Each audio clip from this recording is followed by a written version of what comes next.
العلم هو النور الهادي والمفتاح لكل الخير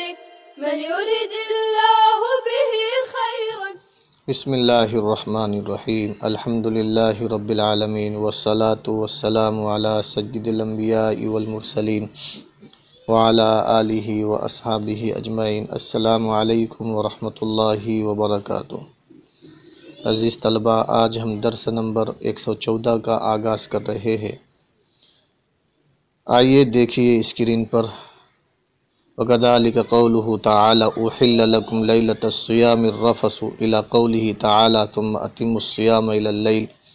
فَالْإِمْسَاكُ فِي أَوَّلِ الصُّبْحِ يَتَحَقَّقُ مَعَ الْجِنَابَةِ لِأَنَّ مِنْ ضَرُورَةِ حَلِّ الْمُبَاشَرَةِ إِلَى الصُّبْحِ أَنْ يَكُونَ الْجُزْءُ الْأَوَّلُ مِنَ النَّهَارِ مَعَ وُجُودِ الْجِنَابَةِ وَالْإِمْسَاكُ فِي ذَلِكَ الْجُزْءِ صَوْمٌ أُمِرَ الْعَبْدُ بِإِتْمَامِهِ فَكَانَ هَذَا اشارۃ الی ان الجنابۃ لا تنافی الصوم ولزم من ذلك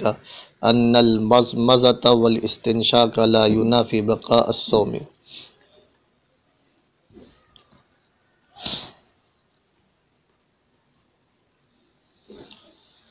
یہاں سے صاحب کتاب عبارۃ النص اور اشارۃ النص پر پہلی مثال پیش کر رہے ہیں.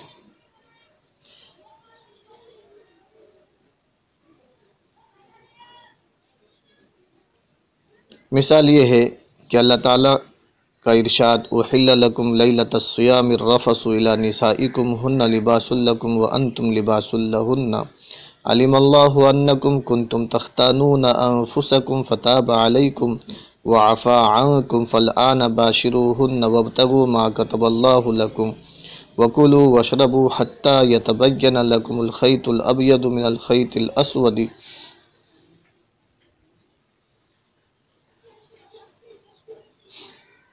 من الخیط الاسود من الفجر ثم اتم الصیام الی اللیل. اس آیت کا شان نزول یہ ہے کہ جب ابتدائی رمضان کے روزے فرض کیے گئے تو افطار کے بعد کھانے پینے اور اپنی بیویوں سے جماع کی اجازت صرف اس صورت میں تھی کہ جب تک آدمی جاگتا رہے، اور سونے کے بعد یہ امور حرام تھے. جب صحابہ کرام اس صورتحال کی وجہ سے پریشان ہوئے تو یہ حکم منسوخ کرتے ہوئے رمضان کی راتوں میں مطلقاً کھانے پینے اور جماع کی اجازت دی گئی. اسی حکم کو بیان کرنے کے لیے یہ آیت لائی گئی ہے کہ پہلے جو رمضان المبارک کی راتوں میں مخصوص حالت میں مفطرات ثلاثہ کھانا پینا اور جماع کی اجازت تھی، مگر اس آیت نے آ کر مفطرات ثلاثہ کی اجازت مطلقاً دے دی. لہٰذا ان تین چیزوں کی اباحت کا ثبوت عبارۃ النص سے ہوا. اور اسی آیت سے دوسری بات یہ ثابت ہوئی کہ جنابت روزے کے منافی نہیں. اگر روزہ جنابت کی حالت میں شروع ہوا یا روزے کی حالت میں احتلام کی وجہ سے جنابت لاحق ہوئی تو اس سے روزہ باطل نہیں ہوتا، اور جنابت کا روزے کی منافی نہ ہونا اشارۃ النص سے ثابت ہوا. اس کی دلیل یہ ہے کہ اللہ تعالیٰ نے رمضان کی راتوں میں کھانے پینے اور جماع کی اجازت رات کے آخر تک دی ہے، اور یہ بات عبارۃ النص سے ثابت ہے. اور یہ بات بھی عبارۃ النص سے ثابت ہے کہ صبح صادق سے غروب آفتاب تک روزے کو مکمل کرنے کا حکم دیا گیا. اور یہ بات ظاہر ہے کہ رات کے آخری جز صبح صادق کے درمیان اتنا وقت نہیں کہ جنوبی غسل کر سکے،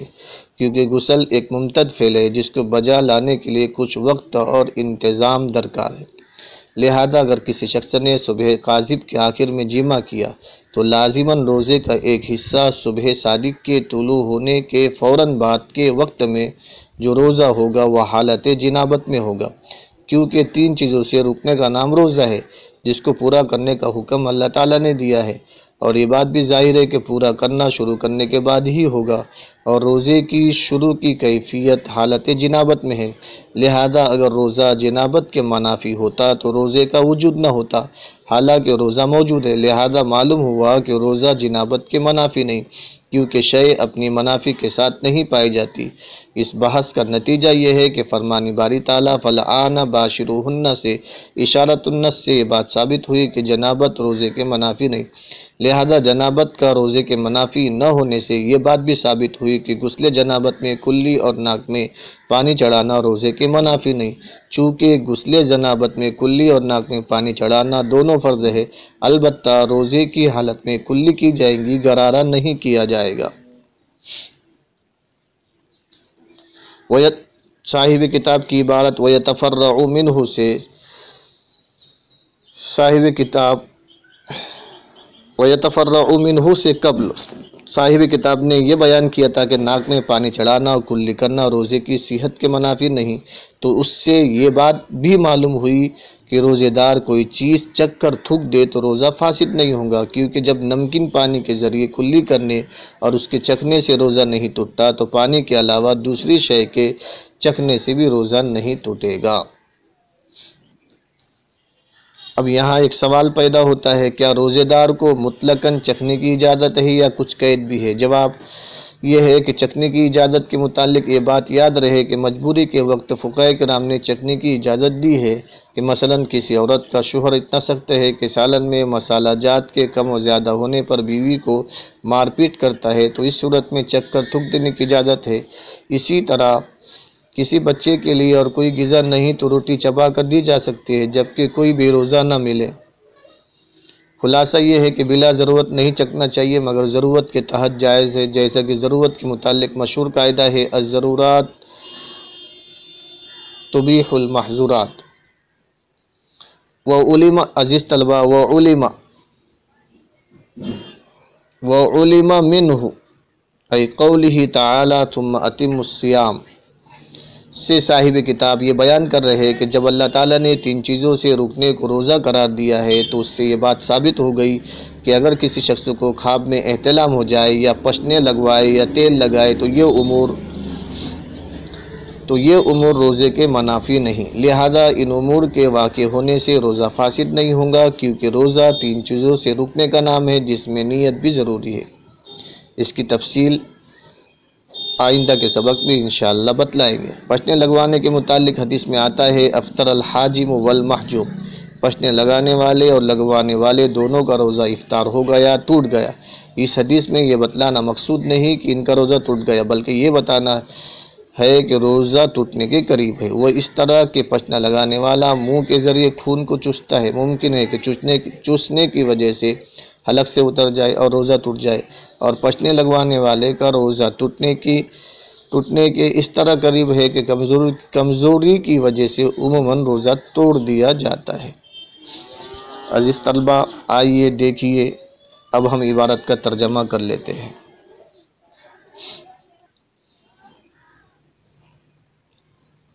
وَكَذَلِكَ قَوْلُهُ تَعَالَى وَحِلَّ لَكُمْ لَيْلَةَ الصِّيَامِ الرَّفَثُ إِلَى نِسَائِكُمْ، اسی طرح اللہ تعالیٰ کا فرمان وَحِلَّ لَكُمْ لَيْلَةَ الصِّيَامِ الرَّفَثُ إِلَى نِسَائِكُمْ سے ثُمَّ أَتِمُّوا الصِّيَامَ إِلَى اللَّيْلِ تک فَالْإِمْسَاكُ فِي أَوَّلِ الصُّبْحِ، چنانچہ صبح کے اول حصے میں امساک یعنی اکل و شرب اور جماع سے رکنا، چنانچہ صبح کے پہلے حصے میں کھانے پینے اور جماع سے رکنا، یتحقق مع الجنابتی، جنابت کے ساتھ متحقق ہوگا، لأن من ضرورت حل المباشرت الی الصبح، اس لیے کہ صبح تک مباشرت یعنی وطی کے حلال ہونے کے لیے ضروری ہے، اس لیے کہ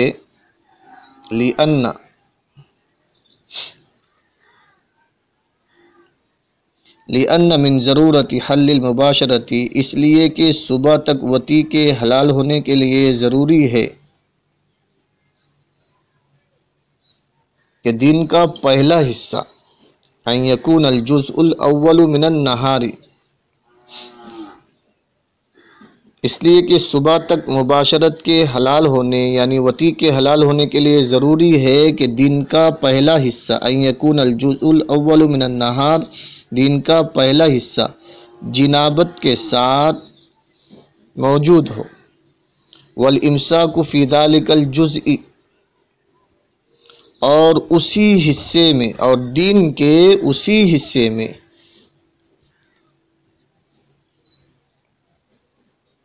امساک روزہ ہے جس کا پورا کرنے کا بندے کو حکم دیا گیا۔ والامساک فی ذلک الجزء، دین کے پہلے حصے میں کھانے پینے سے رکنے کا نام ہی روزہ ہے جس کے پورا کرنے کا بندے کو حکم دے دیا گیا۔ فکان ھذا اشارۃ، پس یہ اللہ تعالیٰ کا ارشاد فالآن باشروہن ثم اتموا الصیام الی اللیل، اللہ تبارک و تعالیٰ کا یہ ارشاد رات کے آخری حصے تک اکل و شرب اور جیما کا حلال ہونا، اشارتاً اس بات کی طرف اشارہ ہے کہ جنابت روزے کے منافی نہیں ہے۔ فکان ھذا، چنانچہ اللہ تعالیٰ کا فرمان فالآن باشروہن سے لے کر ثم اتموا الصیام الی اللیل، یعنی رات کے آخری حصے تک اکل و شرب اور جیما کا حلال ہونا، اس جانب اشارہ ہے کہ جنابت روزے کے منافی نہیں ہے۔ ولزم من ذالک، اور اس سے یہ بات بھی لازم آئی کہ مزمزہ کلی کرنا اور ناک میں پانی ڈالنا بقائے صوم کے منافی نہیں ہے، روزے کے باقی رہنے کے منافی نہیں ہیں۔ وَيَتَفَرَّعُ مِنْهُ أَنَّ مَنْ ذَاقَ شَيْئًا بِفَمِهِ، اور اس سے یعنی مزمزہ اور استنشاق کے ذریعے، یعنی وَيَتَفَرَّعُ مِنْهُ، اور اس سے یعنی مزمزہ اور استنشاق کے روزے کے منافی نہ ہونے سے یہ مسئلہ متفرع ہوگا کہ اگر کوئی شخص اپنے منہ سے کوئی چیز چکھے تو اس کا روزہ فاسد نہیں ہوگا، کیونکہ اگر پانی نمکین تھا تو جنوبی نے اس کا مزہ چکھ لیا کلی کرتے وقت، لا یفسد بہ الصوم، جس سے روزہ فاسد نہیں ہوتا۔ وَيَتَفَرَّعُ مِنْهُ، اور اس سے یعنی مزمزہ اور استنشاق کے روزے کے منافی نہ ہونے سے یہ مسئلہ متفرع ہوتا ہے کہ اگر کوئی شخص بحالت صوم روزے کی حالت میں اپنے منہ سے کوئی چیز چکھی تو اس کا روزہ فاسد نہ ہوگا۔ فَإِنَّهُ لَوْ كَانَ الْمَاءُ مَالِحًا،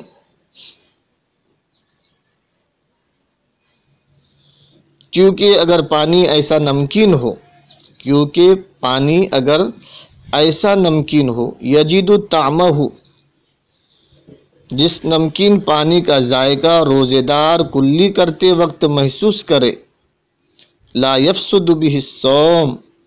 تو اس کا روزہ فاسد نہ ہوگا۔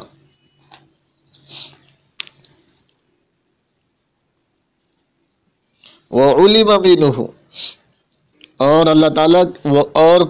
تعالیٰ کے ارشاد ثم اتموا الصیام الی اللیل سے روزے کی حالت میں احتلام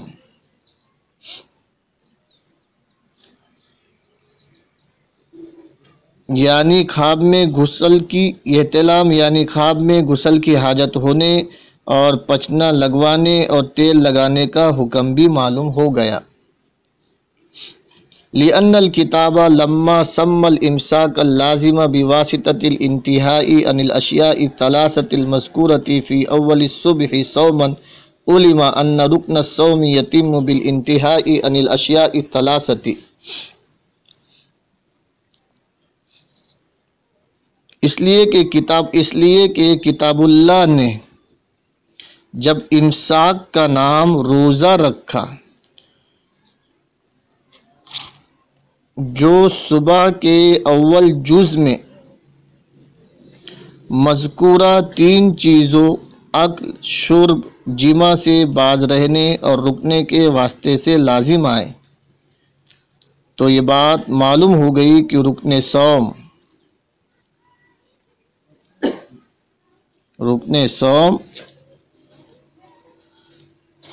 امساک صرف 3 چیزوں سے رکنے کے ذریعے پورا ہو جاتا ہے۔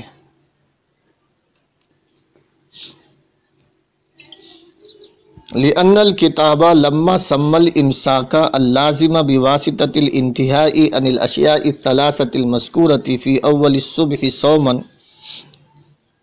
اس لیے کہ کتاب اللہ ثم أتم الصيام إلى الليل نے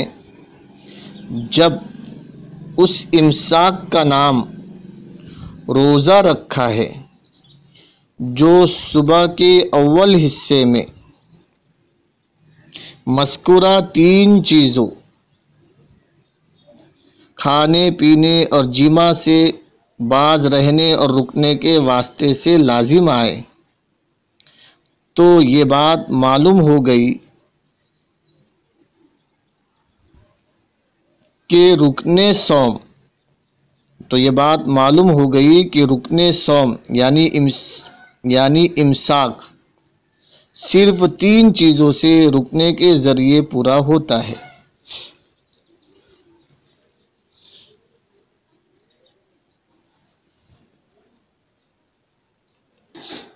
عزیز طلبہ، امید ہے کہ آپ لوگ سمجھ گئے ہوگے۔ اس عبارت میں صاحب کتاب نے قرآن کریم کی آیت سے عبارت النص اور اشارت النص کی دوسری مثال ذکر فرمائی ہے، اور احل لکم لیلۃ الصیام سے لے کر ثم اتموا الصیام الی اللیل تک آیت کا حوالہ دیا ہے، لیکن پوری آیت ذکر نہیں فرمائی۔ سب سے پہلے آیت کریمہ اور اس کے معنی کو سمجھے۔